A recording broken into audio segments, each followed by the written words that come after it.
Cincinnati, what's going on? Give me just a second here. I thought I had my jokes. Oh, that's my suicide note, sorry. How that got in there.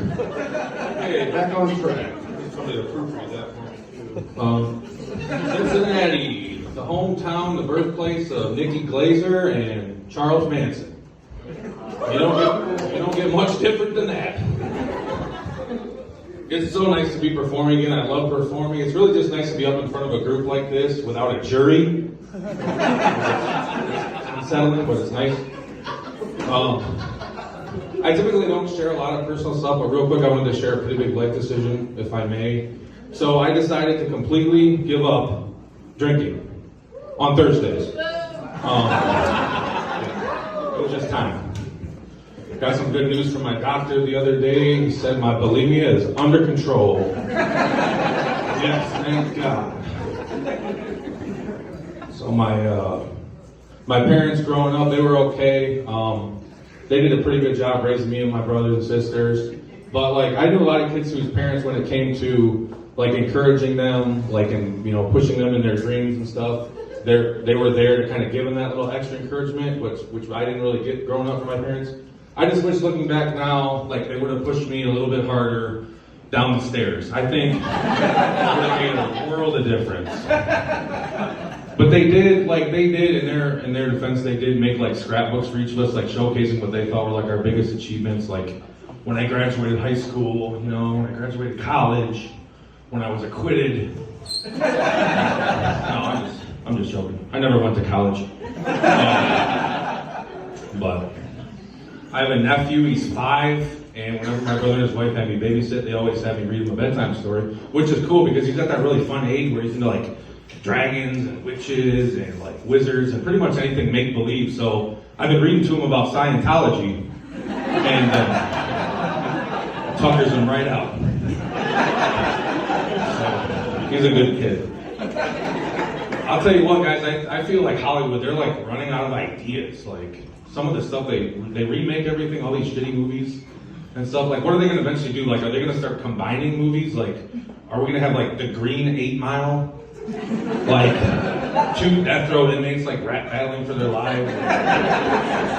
Or like, The Human Centipede, the musical? Some stupid bullshit like that. Like,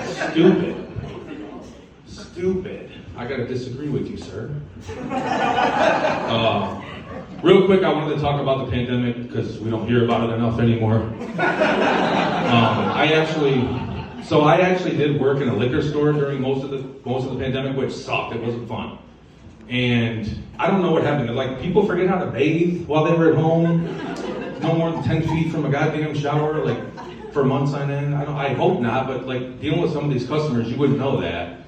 It's really hard to help a customer when the guy smells like a Saudi long distance runner. Like, it's just, I can't even describe. It's like, at one point I'm like, God, even Jeffrey Dahmer's apartment didn't smell this bad. Jesus Christ. Woo, step away from him. I'll tell you one thing though, man, Dahmer, he wouldn't be going for all these bullshit fad diets. Like, he wouldn't be sitting there, eating someone, and going, this is good. Is this keto friendly? Is anybody... Hey, Dahmer wouldn't stand for that. I've learned a lot about myself, guys. Sometimes I feel like I'm indecisive, and sometimes I'm not so sure.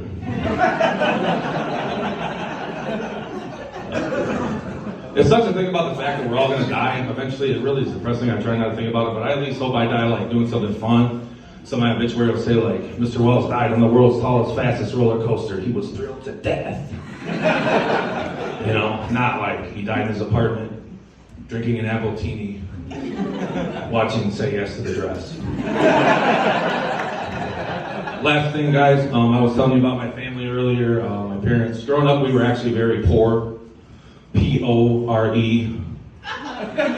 But even though we didn't really have a lot of money to go out and do stuff, like our family was great. And so since we would just stay at home in those days and play like card games and board games. I'm sure you remember Monopoly, Go Fish, Chutes and Ladders, Candyland. It was fun. I actually remember one game that our parents would play all the time with my brothers and sisters and I. It was called Who Gets to Eat Today? That's my time in Cincinnati. Thank you so much. You guys have been great. Please, always bring up your next comedian.